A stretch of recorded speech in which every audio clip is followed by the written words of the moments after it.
আসসালামু আলাইকুম আউযুবিল্লাহি মিনাশ শাইতানির রাজিম বিসমিল্লাহির রহমানির রহিম সূরা হুদ আয়াত ৭৭। আমার প্রেরিত বার্তা বাহকগণ যখন লূতের কাছে আসলো, তাদের আগমনে সে ঘাবড়ে গেল, তাদেরকে রক্ষায় নিজেকে অসামর্থ্য মনে করল আর বলল, আজই বড় বিপদের দিন। তার কওমের লোকেরা হুড়মুড় করে তার কাছে ছুটে আসলো। আগে থেকেই তারা এরকম অসৎ কাজে অভ্যস্ত ছিল। সে বলল, হে আমার সম্প্রদায়, এ আমার নিজের বা জাতির কন্যারা আছে, তারা তোমাদের জন্য অধিক পবিত্র যদি তোমরা বিয়ে করো। কাজেই তোমরা আল্লাহকে ভয় করো, আমার মেহমানদের ব্যাপারে আমাকে লজ্জিত করো না। তোমাদের মধ্যে কি ভালো মানুষ একটিও নেই? তারা বলল, তোমার তো জানাই আছে যে তোমার নিজের বা জাতির কন্যাদের আমাদের কোনো দরকার নেই। আমরা কি চাই তা তো তুমি অবশ্যই জানো। সে বলল, তোমাদেরকে দমন করার ক্ষমতা আমার যদি থাকতো, অথবা কোনো মজবুত আশ্রয়ে যদি আশ্রয় নিতে পারতাম।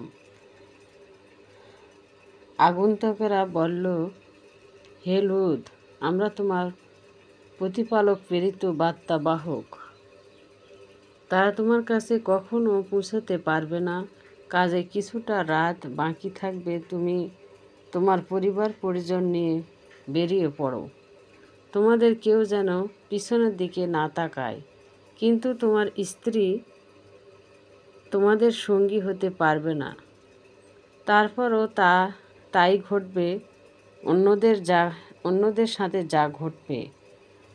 সকাল হলো তাদের শাস্তি আসার নির্ধারিত সময়।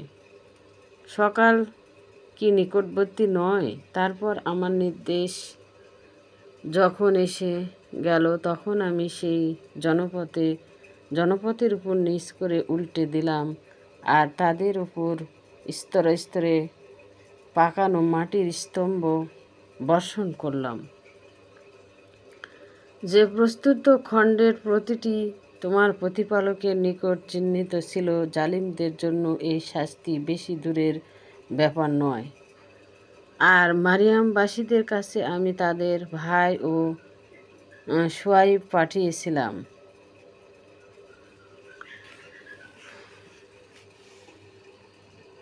সে বলেছিল, হে আমার সম্প্রদায়, তোমরা আল্লাহর ইবাদত করো, তিনি ছাড়া তোমাদের কোনো সত্য ইলাহি নেই। আর মাপে ও ওজনে কম দিও না।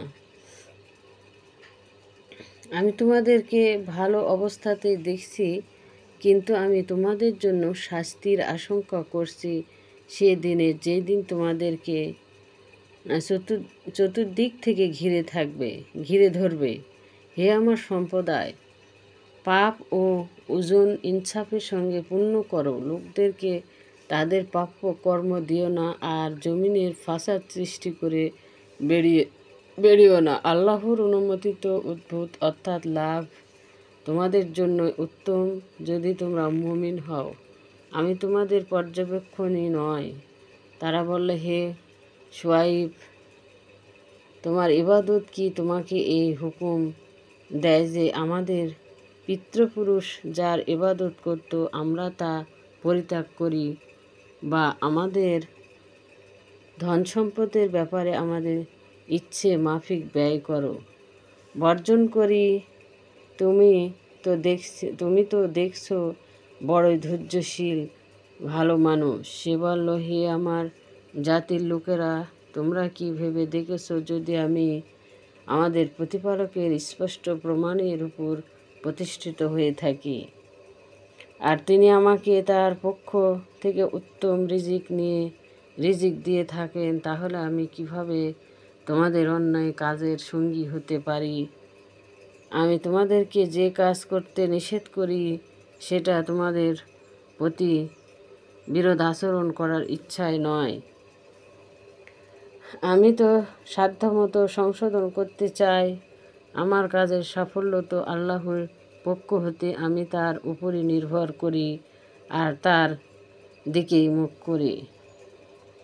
হে আমার সম্প্রদায়, আমার সঙ্গে বিরোধ তোমাদের যেন কিছুতেই এমন কাজে উদ্বোধ না করে যাতে তোমাদের উপর এমন বিপদ আসে যেমন বিপদ এসেছিল নুহের জাতির কিংবা হুদের জাতির কিংবা সালেহর জাতির উপর। আর লুদের জাতির অবস্থান তো তোমাদের থেকে মোটেই দূরে নয়। তোমরা তোমাদের প্রতিপালকের নিকট ক্ষমা প্রার্থনা করো, অতঃপর তারই নিকট তাওবা করো।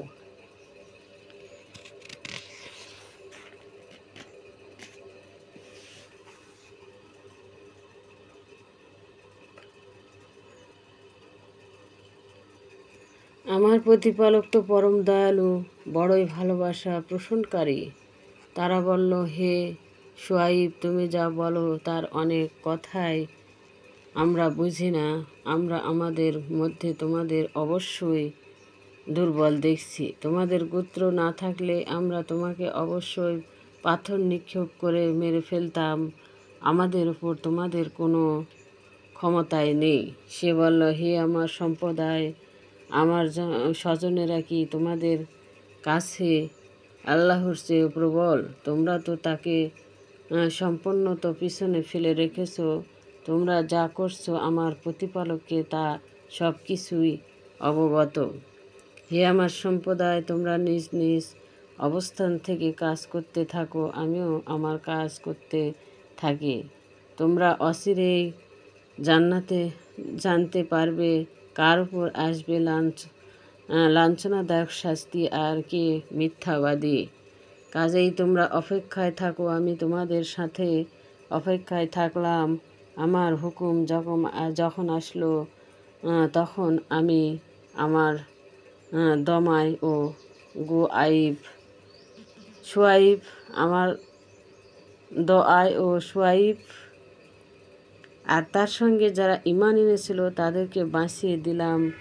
আর যারা জুলুম করেছিল তাদেরকে এক প্রচণ্ড শব্দ আঘাত হানল, যার ফলে তারা নিজেদের গৃহে নতজানু হয়ে পড়ে রইল, এমনভাবে যেন তারা সেখানে কোনোদিনই বসবাস করেনি। জেনে রেখো, মারিয়ামবাসীদের দূরে নিক্ষেপ করা হলো যেমনভাবে দূরে নিক্ষেপ করা হয়েছিল সামুদ জাতিকে। আমি মূসাকে পাঠিয়েছিলাম আমার নির্দেশন আর স্পষ্ট প্রমাণ সহকারে ফেরাউন আর তার প্রধানদের কাছে, কিন্তু তারা ফেরাউনের হুকুম মেনে নিল। আর ফেরাউনের হুকুম সত্য নির্ভর ছিল না। কিয়ামতের দিন সে তার সম্প্রদায়ের পুরো ভাগ থাকবে আর তাদেরকে জাহান্নামে নিয়ে যেতে নেতৃত্ব দিবে। কতই না নিকৃষ্ট এই অবতরণ স্থল যাতে তারা উপনীত হবে। এই দুনিয়ায় অভিশাপ তাদের পিছনে ছুটছে আর কিয়ামতের দিনেও কত নিকৃষ্ট না সে পুরস্কার ও তাদেরকে দেওয়া হবে।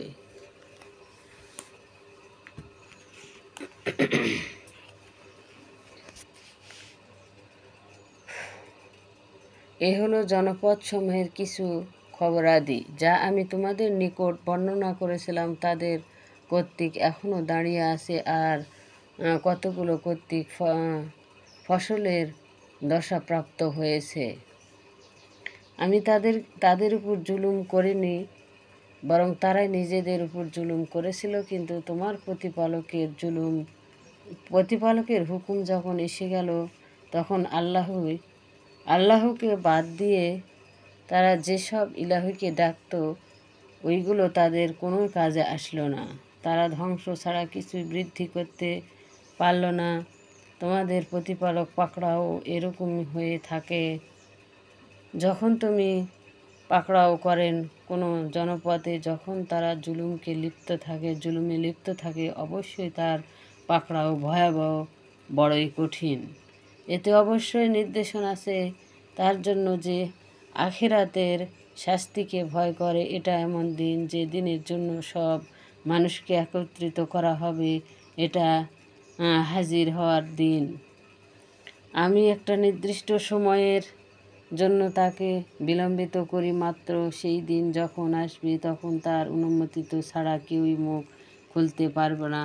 তাদের কেউ হবে হতভাগ্য আর কেউ হবে সৌভাগ্যবান। যারা হতভাগ্য হবে তারা জাহান্নামে যাবে, সেখানে তাদের জন্য আছে হায় হতাশ আর আত্মচিৎকার, সেখানে তারা স্থায়ী হবে চিরকালের জন্য। যে পর্যন্ত আকাশসমূহ পৃথিবী বিদ্যমান থাকবে, যদি না তোমার প্রতিপালক অন্য কিছু ইচ্ছে করেন, তোমার প্রতিপালক অবশ্যই করতে সক্ষম যা তিনি করতে চান। আর যারা সৌভাগ্যবান হবে তারা জান্নাতে স্থায়ী হবে, যে পর্যন্ত আকাশসমূহ পৃথিবী বিদ্যমান থাকবে, যদি না তোমার প্রতিপালকের জন্য রহম ইচ্ছে করেন। এ হলো এক অব্যাহত পুরস্কার, কাজেই তারা সেগুলোর ইবাদত করে, সেগুলোর ব্যাপারে সন্দেহে পতিত হয় না। তারা যেগুলোর ইবাদত করে সেগুলো তা ছাড়া আর কিছুই নয়। সেগুলোর ইবাদত পূর্বে তাদেরকে পিতৃপুরুষেরা করত। আসসালামু আলাইকুম। ভিডিওটি ভালো লাগলে অবশ্যই লাইক সাবস্ক্রাইব করবেন, আর যে যেখান থেকে দেখছেন অবশ্যই পরিবার নিয়ে ভালো থাকবেন। আর অসুস্থ ব্যক্তি যদি শুনে আল্লাহর রহমতে তাকে ভালো করে দিন। আমিন।